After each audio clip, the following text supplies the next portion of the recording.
حسبي ربي جل الله ما في قلبي. اللهم صل على سيدنا ومولانا محمد وعلى آل سيدنا ومولانا محمد وبارک وسلم. معزز بزرگوں اور دوستوں، عزیز ساتھیوں اور نوجوان بھائی، 3-4 جمعہ پہلے یہ سلسلہ چل رہا تھا شان رسالت میں گستاخی اور ہماری ذمہ داری. حضرت نبی صلی اللہ علیہ وسلم کی شان میں گستاخی کی جائے تو ایسے حالات میں ہم مسلمانوں کو کیا کرنا چاہیے، ہماری کیا ذمہ داری ہونی چاہیے، اس کے تعلق سے بہت ساری باتیں بتلائی گئیں. ان کئی ذمہ داریوں میں سے ایک ذمہ داری یہ بتلائی گئی تھی کہ نبی صلی اللہ علیہ وسلم کی شان میں جو گستاخی کی جاتی ہے اس کا جواب بھی دینا ضروری ہے.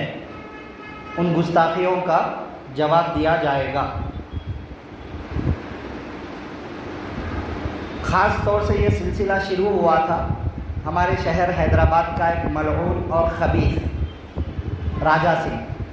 اس نے نبی صلی اللہ علیہ وسلم کی شان میں حضرت عائشہ رضی اللہ تعالی عنہا سے کیے گئے نکاح کو لے کر گستاخی کی تھی.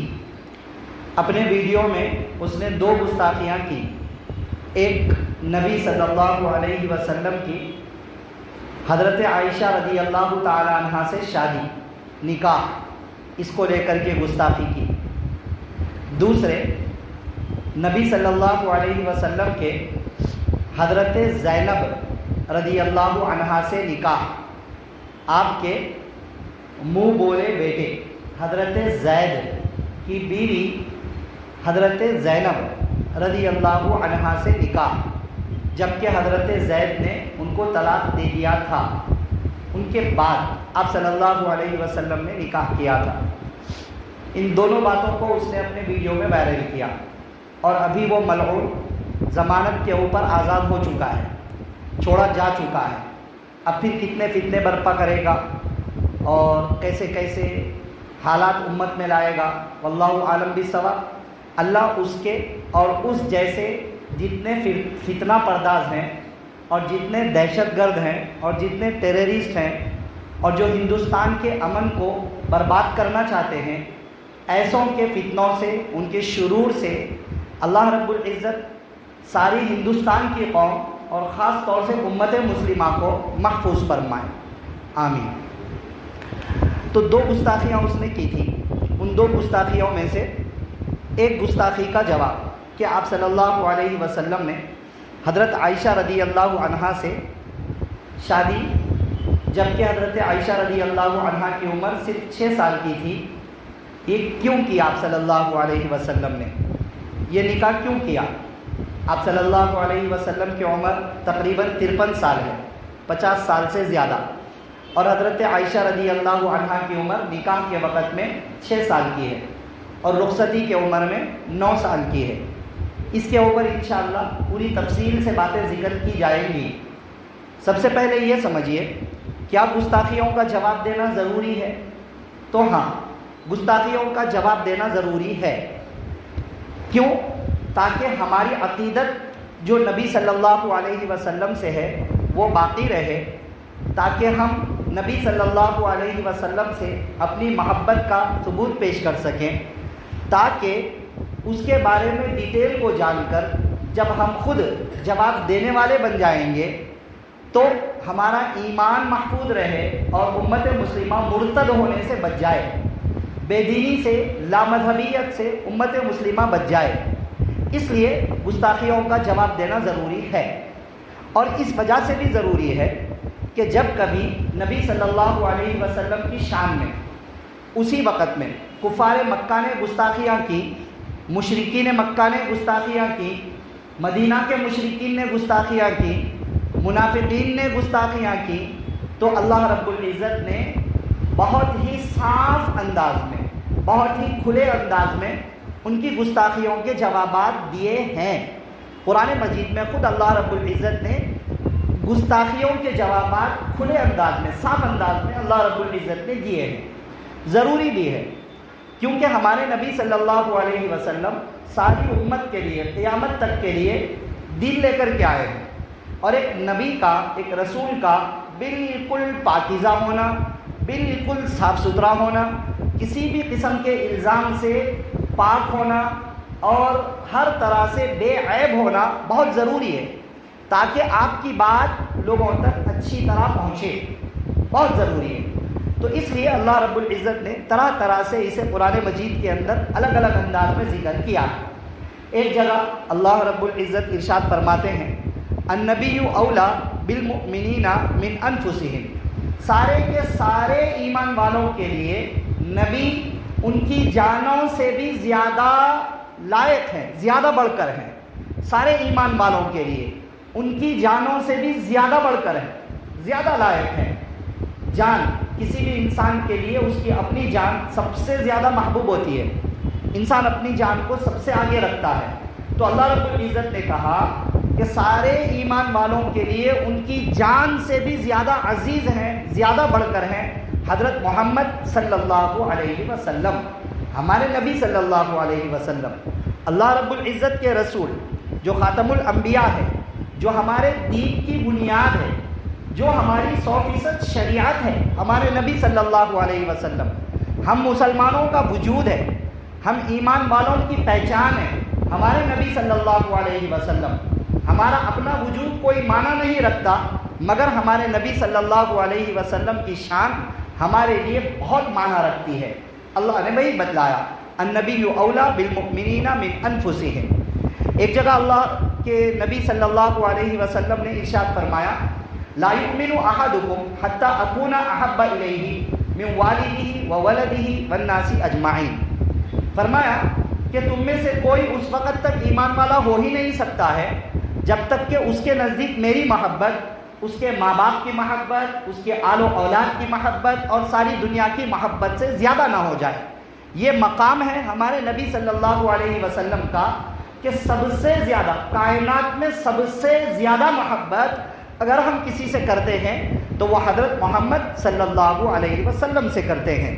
ایک جگہ اللہ رب العزت نے قرآن مجید میں سورہ بقرہ میں صحابہ کرام کے بارے میں نبی صلی اللہ علیہ وسلم کے فالوورز، آپ صلی اللہ علیہ وسلم کی اتباع کرنے والوں کے بارے میں جب دشمنوں نے، گستاخوں نے نازیبہ کلمات کہے تو اللہ رب العزت نے اس کا ڈنکے کی چوٹ پر جواب دے دیا۔ جب ان سے کہا گیا، مشرکین سے، کفار سے، منافقین سے جب یہ کہا گیا، وَإِذَا قِيلَ لَهُمْ آمِنُوا كَمَا آمَنَ النَّاسِ، کہ تم بھی ویسے ایمان لاؤ جیسے صحابہ ایمان لائے ہیں، لوگ یعنی صحابہ ایمان لائے ہیں ویسے تم بھی ایمان لاؤ، تو ان لوگوں نے صحابہ کے بارے میں گستاخی کی، یعنی نبی صلی اللہ علیہ وسلم کے فالوورز کے بارے میں گستاخی کی، اس لیے کی کہ انہوں نے نبی صلی اللہ علیہ وسلم کی اتباع کی ہے۔ تو یہ گستاخی صرف صحابہ کی نہیں، نبی صلی اللہ علیہ وسلم کی بھی گستاخی ہو گئی۔ کیا کہا انہوں نے؟ انؤمن کما آمن السفہاء، کہ ہم ویسے ایمان لائے جیسے یہ بیوقوف لوگ ایمان لائے ہیں، جیسے یہ بیوقوف لوگ، نادان لوگ، بیوقوف لوگ ایمان لائے ہیں، کہ ہم ایسے ایمان لائیں۔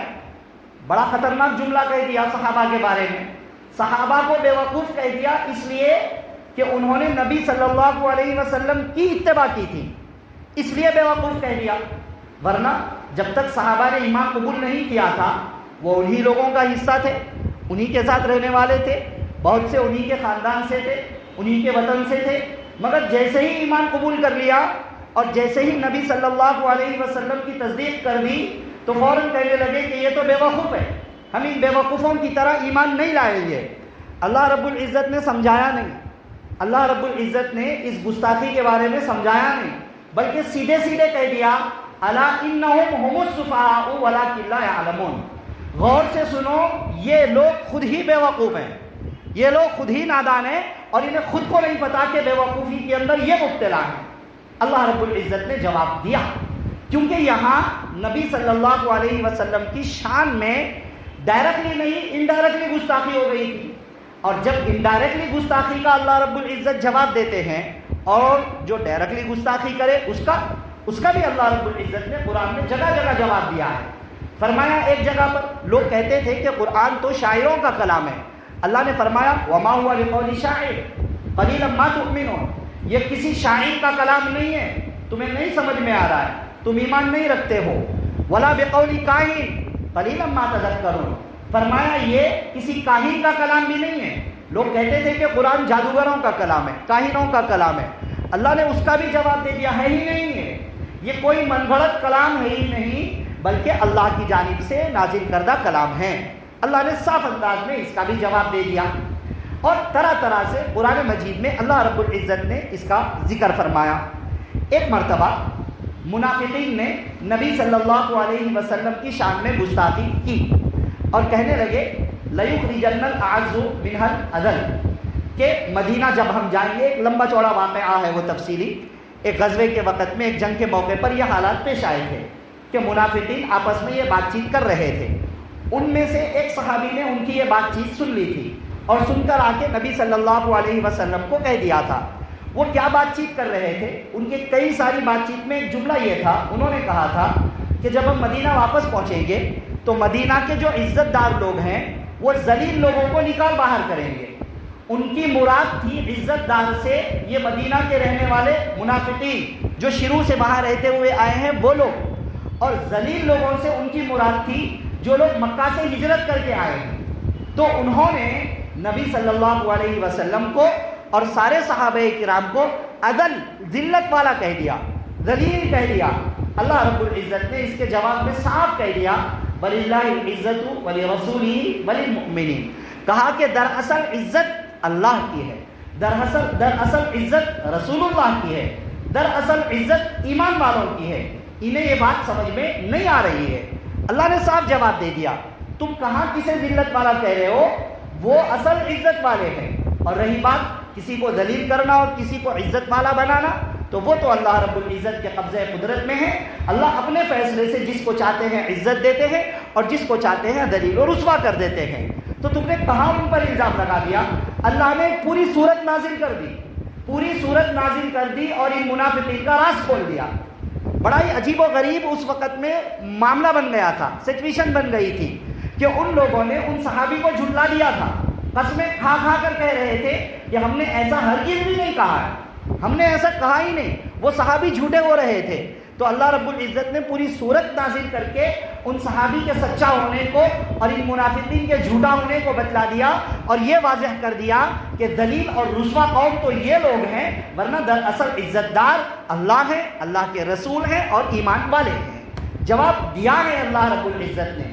اس لیے گستاخیوں کا جواب دینا بہت زیادہ ضروری ہے.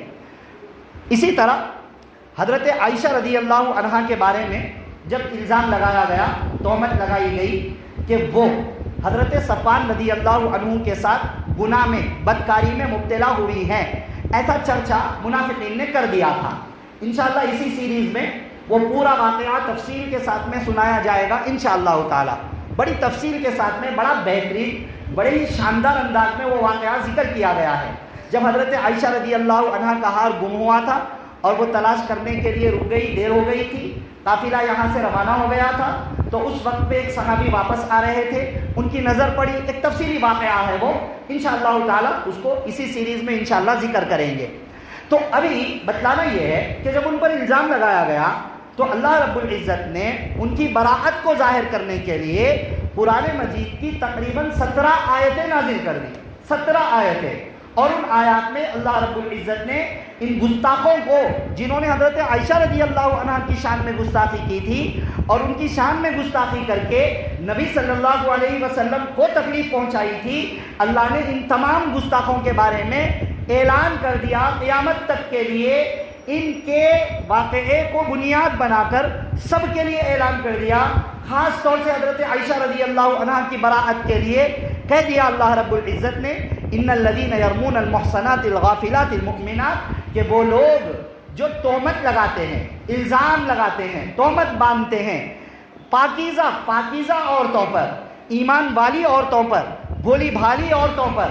مانے واقعے میں یہاں حضرت عائشہ رضی اللہ عنہ مراد ہے. مگر پھر ان کے وجہ سے یہ حکم ساری امت کو مل گیا کہ جو کوئی بھی کسی بھی پاکیزہ بھولی بالی ایمان والی مطلب جو گناہ میں مبتلا ہوئی ہی نہیں ان کے اوپر گناہ کا الزام لگاتا ہے، حضرت عائشہ رضی اللہ عنہا پر بدکاری کا الزام لگاتا ہے، اللہ فرماتے ہیں لعنوا فی الدنیا والآخرہ، یہ سب کے سب دنیا میں بھی ملعون ہیں، آخرت میں بھی ملعون، اللہ کی رحمت سے دور ہیں، وَلَهُمْ عَذَابٌ عَظِيمٌ، اور ان لوگوں کو بہت بڑا عذاب ہونے والا، بہت بڑا عذاب۔ گستاخی کی گئی، اللہ رب العزت نے جواب دیا، مکمل اللہ رب العزت نے تقریباً 17 آیات نازل فرما دی۔ اسی طرح اسی آیت کے اندر اللہ رب العزت نے النبی اولا بالمؤمنین من انفسہم، اس آیت میں اگلے ٹکڑے میں فرمایا وازواجہ امہاتہم، کہا کہ نبی کی بیویاں ایمان والوں کے لیے مائیں ہیں، ماں ہیں، ماں۔ اللہ رب العزت نے سب بیویوں کو ماں کا درجہ دے دیا ایمان والوں کے لیے، کہہ دیا کہ یہ ام المؤمنین ہے، اب ان کو نام مل گیا ام المؤمنین، سارے ایمان والوں کی ماں۔ اتنا بڑا مقام اللہ رب العزت نے ان کو دیا۔ تو معزز دوستو بزرگوں، بتلانا یہ مقصد ہے کہ جو نبی صلی اللہ علیہ وسلم ہمارا دین ہے، ہماری شریعت ہے، ہمارا وجود ہے، ساری کائنات کے لیے رحمت ہے، ساری کائنات کے لیے ہدایت ہے، امن اور سکون، امن پسند مذہب لانے والے ہیں، ان کے بارے میں گستاخی اگر کی جائے، جو نبی صلی اللہ علیہ وسلم کہ ان کی شان میں گستاخی ہوتی ہے تو اللہ رب العزت جواب دیتے ہیں، ان کے گھر والوں کے بارے میں گستاخی ہوتی ہے تو اللہ رب العزت اس کا جواب دیتے ہیں، جن کے فالوورز کے بارے میں گستاخی ہوتی ہے تو اللہ رب العزت جواب دیتے ہیں، اس نبی صلی اللہ علیہ وسلم کی شان میں گستاخی کی جائے تو گستاخیوں کا جواب دینا لازم ہے، واجب ہے، ضروری ہے، اور ہم ایمان والوں کا حق ہے، لازم ہے، بہت ضروری ہے، ہم ایمان والوں پر نبی صلی اللہ علیہ وسلم کا حق ہے۔ کیوں نہ دے جواب، کیوں نہ دے، جبکہ یہ جتنے گستاخ ہیں جو گستاخی کرتے ہیں ان کا خود کا کیا حال ہے؟ اپنے ہی ہاتھوں سے بنائے ہوئے مٹی کے بت، اپنے ہی ہاتھوں سے بنائے ہوئے مورتیاں، مٹی کے بت جس کی کوئی حقیقت نہیں، جو نہ سنتی ہے نہ بولتی ہے نہ کسی کے جواب میں رپلائی کرتی ہے، کچھ نہیں، نہ حرکت کر سکتی ہے، جس کا خود کا وجود انسانوں کا محتاج، اور جب تھوڑی سی تیز آندھیاں چلے گرے گی، ٹوٹے گی، لایا جائے گا، چند دنوں کے لیے پوجا کی جائے گی، اس کے بعد لے جا کر پانی میں ڈال دیا جائے گا، مٹی سے بنائیں گے، مٹی میں ملا دیں گے، ایسی بے حیثیت چیز جس کا بے حیثیت ہونا بہت اوپن ہے، واضح ہے، سمجھ میں آتا ہے، عقل سے بھی سمجھ میں آتا ہے۔ اب اگر کبھی اس کی حقیقت بتلائی جائے تو آگ بگولا ہو جاتے ہیں اور اس کا جواب دینے کے لیے ہنگامے کر دیتے ہیں اور ادھر سے ادھر پورے ہندوستان کے اندر ہلچل مچا دیتے ہیں۔ جب حالانکہ حقیقت سمجھائی گئی، کوئی برائی نہیں کی گئی، کوئی گالیاں نہیں دی گئی، ایک بات سمجھانے کے لیے کوئی بات کہی گئی، جواب دینے کو اپنا فرض سمجھتے ہیں یہ لوگ، ہنگامہ مچانے کو واجب سمجھتے ہیں یہ لوگ۔ کیا حال ہے ان کا کہ جب وہ جگہ جس کا مسجد ہونا طے تھا، تاریخی اعتبار سے بہت واضح تھا، مگر اس جگہ پر فرضی کاغذات لا کر کے مندر ہونے کو بتلایا، حالانکہ طے فیصلہ بھی یہی ہوا کہ کوئی تاریخی ثبوت نہیں ملتا ہے، صرف اور صرف ان کا دل رکھنے کے لیے فیصلہ مندر کا کر دیا گیا۔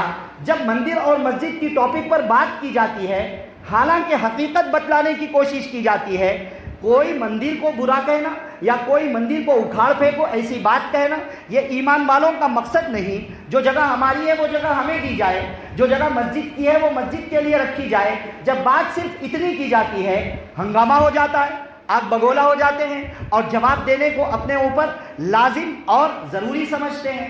ایک جانور، اللہ کی مخلوقات میں سے ایک مخلوق گائے، اس کو اپنے ماں کا درجہ انہوں نے دیا، ان کا اپنا مذہب ہے، اس سے ہمیں کوئی مطلب نہیں، انہوں نے اس کو اپنے ماں کا درجہ دیا، اور پھر اس کو اگر کوئی کاٹ کر کھائے تو ہنگامے مچا دیتے ہیں اور فتنہ برپا کر دیتے ہیں، شور برپا ہو جاتا ہے، کیوں؟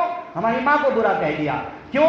ہمارے خداؤں کو برا کہہ دیا، حالانکہ کہا نہیں، حقیقت سمجھانے کی کوشش کی، ہمارے خداؤں کو برا کہہ دیا، کیوں؟ ہماری عبادت گاہوں کی طرف انگلی اٹھا دی۔ جو مذہب باطل ہے، جس کی سوچ باطل ہے، بات بالکل اوپنلی سمجھ میں آنے والی ہے، ان کا اتنا مضبوط یقین، ان کا اتنا مضبوط عقیدہ کہ من گھڑت چیزوں کے بارے میں وہ کھڑے ہو جاتے ہیں، تو ہمارے اور آپ کے نبی آقائے نامدار تاجدار مدینہ حضرت محمد مصطفیٰ صلی اللہ علیہ وسلم جو واقعی کائنات میں سب سے زیادہ افضل ہیں، اور جن کا افضل ہونا ڈھکی چھپی بات نہیں، کائنات میں واضح ہے، دشمنوں نے بھی آپ کی فضیلت کا اقرار کیا، قرآن کے حق ہونے کا اقرار کیا، اور ماننا سب کے لیے لازم تھا اور سب نے اس کا اقرار کیا۔ وہ نبی صلی اللہ علیہ وسلم جو ہمارا دین، ہمارا ایمان، ہمارا وجود، ہماری محبت، ہماری شریعت، ہمارا اسلام ہے، ان کے بارے میں گستاخی کی جائے تو جواب کیوں نہ دیا جائے؟ کیا جواب دینا ایمان والوں کے لیے لازم نہیں ہوتا ہے؟ یہ بہت ہی اہم بات ہے بھائی، اس کو سمجھنا ضروری ہے۔ ہم نہیں سمجھ رہے ہیں یہ باتوں کو، اسلامی معلومات ہمیں ہے ہی نہیں، دلچسپی نہیں ہے، جس کا نتیجہ یہ ہے کہ جو بولتا ہے ہم سن لیتے ہیں اور یا تو خاموش بیٹھ جاتے ہیں یا وقتی طور پر ہنگامہ کرتے ہیں، بات ختم کر دیتے ہیں۔ اس لیے یہ بات ذہن میں رکھیں، گستاخیوں کا جواب ضرور بھی ضرور دیا جائے گا۔ کیسے دیا جائے گا وہ میں نے تفصیل پہلے بیان کر دی ہے۔ اب اس وقت میں اہم بات یہ بتلانا ہے کہ جواب تو دیا جائے گا۔ جواب یہ سوال گستاخی یہ ہے کہ آپ صلی اللہ علیہ وسلم کی عمر مبارک 50 سال سے زیادہ ہے، اور آپ صلی اللہ علیہ وسلم نے 6 سال کی چھوٹی سی بچی سے نکاح کیا، اور پھر 9 سال کی عمر میں رخصتی ہوئی۔ یہ کیسے ہو سکتا ہے؟ میں بہت مہذب الفاظ میں ان کے اعتراض کو اپنے الفاظ میں ڈھال کر میں کہہ رہا ہوں، کیونکہ ان خبیثوں نے جو الفاظ استعمال کیے ہیں وہ ایک ایمان والا استعمال نہیں کر سکتا ہے۔ ہماری جان چلی جائے گی اگر ہم ویسے الفاظ استعمال کریں۔ بہت مہذب، میں اس کو مہذب الفاظ میں ڈھال کر اعتراض ان کا آپ کے سامنے رکھ رہا ہوں کہ 50 سال سے زیادہ عمر کا کوئی شخص 6 سال کی چھوٹی سی بچی سے شادی کیسے کر سکتا ہے؟ بات سمجھ میں آ رہی ہے؟ یہ اعتراض ہے، اس کا تفصیلی جواب ہے۔ اس جواب کو سمجھنے سے پہلے یہ سمجھنا ضروری ہے کہ حضرت عائشہ رضی اللہ عنہا کا مقام و مرتبہ اسلام میں کیا ہے۔ یہ اگر سمجھ گئے تو جواب خود بخود سمجھ میں آ جائے گا۔ اگر ہم حضرت عائشہ رضی اللہ عنہا کے مقام و مرتبے کو نہیں جانیں گے تو پھر جواب کا سمجھنا تھوڑا سا مشکل ہو جائے گا۔ حضرت عائشہ رضی اللہ عنہا کون ہے؟ حضرت عائشہ رضی اللہ عنہا کا مقام و مرتبہ کیا ہے، یہ سمجھنا بہت ضروری ہے۔ اس کا ذکر قرآن و حدیث میں جگہ جگہ پر بھرا ہوا ہے۔ ایک تو یہی آیت جو ابھی بتلائی گئی، وَأَزْوَاجُهُ أُمَّهَاتُهُمْ، اللہ رب العزت نے فرمایا نبی کی بیویاں ایمان والوں کی مائیں ہیں، ماں ہیں۔ یہ کسی ایرے غیرے کی بات نہیں ہے، یہ کسی جانور کے بارے میں نہیں کہا گیا ہے کہ وہ تمہاری ماں ہے، اور کسی نے اپنی جانب سے گھڑا ہوا یہ کلام نہیں ہے، یہ خالق کائنات نے کہا، یہ اللہ رب العالمین نے کہا، یہ اللہ رب العزت کا اعلان ہے۔ کہا کہ نبی کی بیویاں تمہارے یعنی ایمان والوں کے لیے ماں ہیں۔ تمام نبی کی بیویاں جن میں حضرت عائشہ رضی اللہ عنہا بھی شامل ہیں، کہا کہ یہ ایمان والوں کی ماں ہے، ام المؤمنین۔ حضرت عائشہ رضی اللہ عنہا کی ایک فضیلت یہ ہو گئی اور ایک مقام یہ ہو گیا کہ وہ تمام ایمان والوں کے لیے ماں ہیں، ماں کا مقام رکھتی ہیں۔ اسی طرح نمبر 2 پر ابھی جن آیات کے بارے میں کہا گیا کہ حضرت عائشہ رضی اللہ عنہا پر الزام لگا، تہمت لگی، بدکاری کا الزام لگا، اللہ رب العزت نے سورہ نور کی تقریباً 17 آیات نازل کر دی اور ان کی براءت کو ظاہر کر دیا۔ کتنا بڑا مقام ہے حضرت عائشہ رضی اللہ عنہا کا کہ الزامات لگتے گئے، اللہ رب العزت نے جواب دلوایا۔ حضرت یوسف علیہ السلام پر الزام لگا تھا گناہ کا، اللہ رب العزت نے ایک بچے کے ذریعے سے گواہی دلوائی۔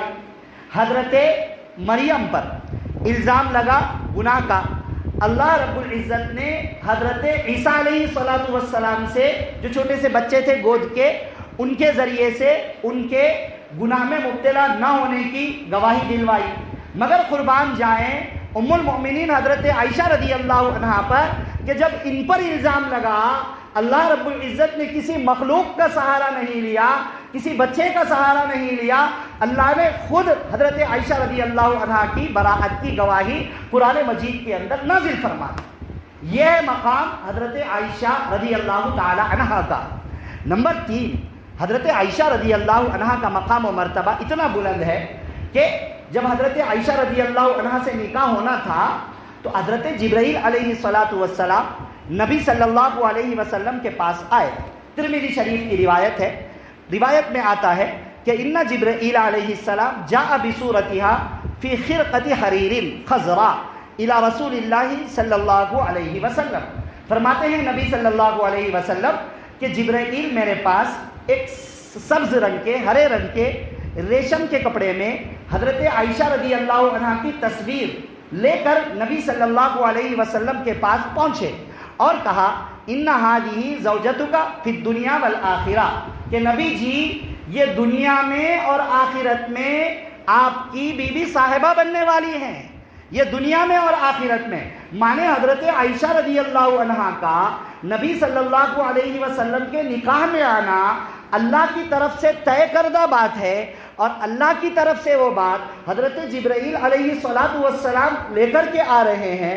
نکاح سے پہلے ہی نبی صلی اللہ علیہ وسلم کو یہ بات بتلا دی گئی. تو فضیلت اور مقام یہ ہوئی کہ ان کا نکاح نبی صلی اللہ علیہ وسلم سے آسمانوں پر اللہ رب العزت نے طے کر دیا. جبرائیل علیہ السلام کے ذریعے سے اس بات کی اطلاع نبی صلی اللہ علیہ وسلم کو پہلے ہی دے دی گئی. اسی طرح ایک اور حدیث میں آتا ہے، نبی صلی اللہ علیہ وسلم نے ارشاد فرمایا، بخاری اور مسلم شریف کی حدیث، ایک مرتبہ بڑا سا واقعہ ہے تفصیلی، اس میں فرماتے ہیں نبی صلی اللہ علیہ وسلم ایک مرتبہ حضرت عائشہ رضی اللہ عنہا سے، یا عائش ھذا جبرائیل یقرئک السلام، یا عائشہ رضی اللہ عنہا کو پیار محبت سے عائش کہا. عائش مطلب آخری کا تھوڑے الفاظ کو حذف کر دیا. ایک کامن بات ہے، لوگ اس طرح جملے استعمال کرتے ہیں، پیار محبت میں ناموں کو تھوڑا سا شارٹ کر دیتے ہیں. اہل عرب میں بھی اس کا دستور تھا، ہماری اپنی لینگویج میں بھی، ہر لینگویج میں ہوتا ہے. تو نبی صلی اللہ علیہ وسلم نے ان سے کہا بڑے پیار کے ساتھ، محبت کے ساتھ میں، یا عائش ھذا جبرائیل یقرئک السلام، کہ عائشہ یہ جبرائیل ہیں جو تمہیں سلام کر رہے ہیں، جو تمہیں سلام کر رہے ہیں. حضرت عائشہ رضی اللہ عنہا کا مقام و مرتبہ کہ کسی کو حضرت جبرائیل علیہ السلام نے اپنی جانب سے خصوصی سلام پیش نہیں کیا سوائے حضرت عائشہ رضی اللہ عنہا کے. انبیاء کرام کے پاس تو حضرت جبرائیل علیہ السلام آتے ہی ہیں، ان کو تو سلام کرتے ہی ہے، مگر انبیاء کے صحابہ میں، صحابیات میں، ان کے متبعین میں، ان کے فالوورز میں، بعد کے لوگوں میں کسی کو حضرت جبرائیل علیہ السلام کا خصوصی سلام پیش ہو، وہ ہے حضرت عائشہ رضی اللہ تعالی عنہا. بڑا ہی مقام و مرتبہ ہے حضرت عائشہ رضی اللہ عنہا کا. ابھی بات یہاں پر میں روک رہا ہوں اور کچھ ٹائم ہو چکا ہے، اور بھی کچھ فضائل ہیں حضرت عائشہ رضی اللہ عنہا کے. اگلے جمعہ کو انشاءاللہ ان کے اور کچھ فضائل احادیث کی روشنی میں، اور پھر اس اعتراض کا جواب، اس گستاخی کا جواب ذکر کیا جائے گا انشاءاللہ تعالی. ابھی تک کی یہ باتیں ذہن میں رکھیں کہ اگر کبھی کوئی بھی حضرت نبی صلی اللہ علیہ وسلم کی شان میں، مذہب اسلام کے بارے میں، قرآن کے بارے میں، آپ صلی اللہ علیہ وسلم کی ازواج مطہرات کے بارے میں، نبی صلی اللہ علیہ وسلم کی بیٹیوں کے بارے میں، تمام اہل بیت کے بارے میں، حضرات حسنین کے بارے میں، حضرات خلفائے راشدین کے بارے میں اگر کوئی بھی کسی بھی ٹائپ کی گستاخی کرے گا، تمام ایمان والوں پر یہ حق ہے، لازم ہے کہ ان گستاخیوں کا فوراً جواب دے، علمی اور تحقیقی جواب دے. یہ بھی ذمہ داری بنتی ہے، اس کے لیے معلومات کا ہونا ضروری ہے، اور ہمیشہ ان سے اپنی محبت کو بنائے رکھے، عقیدت ان سے اپنے دل کے اندر جوڑے رکھے، اور اس کے لیے ہمیں ان کی سیرت، ان کے واقعات، ان کے حالات کو پڑھنا بہت زیادہ ضروری ہے. تو بھائی اتنی باتیں ذہن میں رکھیں. امی جان عائشہ رضی اللہ عنہا کا مقام و مرتبہ بہت ہی زیادہ بلند و بالا ہے. جتنے لوگوں نے گستاخیاں کی ہیں وہ اپنے انجام کو ضرور پہنچیں گے، مگر اس کے بارے میں تحقیقی باتیں انشاءاللہ مزید آگے ذکر کی جائیں گی. تو دعا فرمائیں اللہ تعالیٰ مجھے، آپ کو، سب کو عمل کی باتوں پر عمل کرنے، عقیدے کی باتوں پر عقیدہ رکھنے، بچنے کی باتوں سے بچنے کی، اور صحابہ کرام کا دل و جان سے احترام کرنے، اور تمام تر دین کے بارے میں تمام تر گستاخیوں کا ظاہری، باطنی، علمی، تحقیقی ہر اعتبار سے جواب دینے کی توفیق نصیب فرمائیں. آمین. بآخر دعوانا ان الحمد للہ رب العالمین.